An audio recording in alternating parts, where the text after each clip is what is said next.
આપ જોઈ રહ્યા છો સ્પાર્ક ટુડે ન્યૂઝ। મિથુન ઉલ્કા વર્ષાની સુંદર આતશબાજી 13 અને 14મીએ મધરાત્રિએ જોવા મળશે। ખગોળશાસ્ત્રી રોમાંચિત થઈ ઉઠ્યા છે। દર વર્ષની જેમ આ વખતે પણ મિથુન રાશિની ઉલ્કા વર્ષાનો સુંદર નજારો જોવા મળશે। આ બાબતે ખગોળશાસ્ત્રી દિવ્યદર્શન પુરોહિતજી જણાવી રહ્યા છે કે કેટલાક કુદરતી અનુકૂળ સંજોગોને કારણે ઉલ્કા વર્ષા વિશિષ્ટ બની રહેશે। ઉલ્કા વર્ષા વખતે ચંદ્રની હાજરી ન હોવાથી અંધારી રાત્રે વધુ ઉલ્કાઓ જોવા મળશે। આમ તો ઉલ્કા વર્ષાની શરૂઆત 7મી ડિસેમ્બરથી થઈ ચૂકી છે, પરંતુ છૂટી છવાઈ ઉલ્કાઓ જોવા મળશે।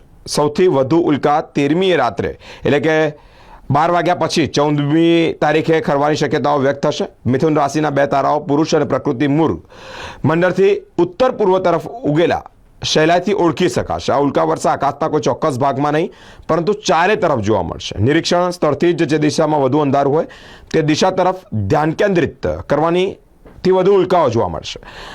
વર્ષે કલાકની 150 ઉલ્કાઓ ખરવાની સંભાવના IMO દ્વારા દર્શાવવામાં આવી છે। વર્ષમાં આમ તો આખું વર્ષ દરમિયાન અનેક પ્રકારની ખગોળીય ઘટના ઘટે છે, જેવી કે યુતિ સર્જાય, ગ્રહણ સર્જાય।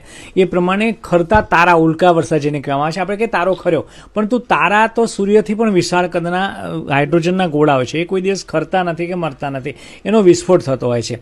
એટલે જે આપણે ખરતા તારા જોઈએ છીએ, ધૂમકેતુએ છોડેલી ધૂળ હોય છે, અને એ જ્યારે પૃથ્વીના વાતાવરણમાં 100 થી 150 કિલોમીટર ઉપર પ્રવેશે ત્યારે પૃથ્વીના ગુરુત્વાકર્ષણ એને ખેંચી લે અને એને કારણે આકાશમાં સળગી જાય। ઘઉંના દાણા જેટલી જ ધૂળ હોય, પણ સળગી જાય એટલે આપણને તારો ખરતો દેખાય અને એનો લાંબો લીસોટો થાય। અને ઘણીવાર એ ધૂળ મોટી હોય તો અગનગોળો પણ સર્જાય, અને એના ધૂળના આકાર અને આધાર પર અને વાતાવરણના ગેસ રહેલા આધાર પર આપણને લાલ, પીળો, લીલો એ પ્રકારના ખરતા લીસોટા તારાના દેખાય। હવે આ પ્રકારની બે પ્રકારની ઉલ્કા વર્ષા તૂટતા તારા દેખાતા હોય છે। બે પ્રકારના, એક સ્પેરોડિક એટલે છૂટા છે, આખા વર્ષ દરમિયાન ગમે તે આમ તેમ પડ્યા કરતા હોય, અને અમુક 10 થી 12 ઉલ્કા વર્ષા એવી હોય છે કે જે એની પાછળ રાશિ આવેલું એટલે સ્પેસિફિક લોકેશન પરથી થતી ઉલ્કા વર્ષા હોય।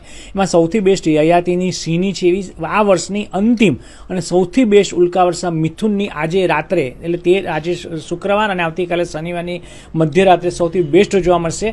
પૂર્વથી પશ્ચિમ મિથુન રાશિ જતી હશે। તમને મિથુન રાશિ ના ઓળખાય તો કોઈ વાંધો નહીં, રાત્રે 1:30, 2 વાગે, 1 વાગે, 12 વાગે જ્યારે બી જાઓ ત્યારે આકાશમાં પૂર્વ દિશા તરફ મોઢું રાખીને આરામ ખુરશીમાં બેસી જવાનું અને જોવાનું, તો ધીરે ધીરે આમ તારા ખરતા દેખાશે। નો ડાઉટ હમણાં ચંદ્રમાં પૂર્ણિમા તરફ જઈ રહ્યો છે, એટલે પૂર્ણિમાના ચંદ્રની ચાંદની બાધક બનશે, પરંતુ તેમ છતાં પર શહેરની વાત કરીએ તો 1 કલાકમાં 5 થી 10 ખરતા તારા જોવા મળશે। પાવાગઢ જેવાની વાત કરીએ તો 50 થી 100 તારા, અને અલીરાજપુર જેવા જંગલોમાં જે 100 થી 150 ખરતા તારા જોવા મળશે સંભાવના છે। અને આનાથી કોઈ પ્રકારનું નુકસાન થતું નથી, કોઈ પ્રકારની કોઈ તકલીફ કે કોઈ પણ પ્રકારની પીડા ઉત્પન્ન થતી નથી। આ ફક્ત ને ફક્ત કુદરતી નજારો છે, અદ્ભુત ઘટના છે, રોમાંચકારી ઘટના છે।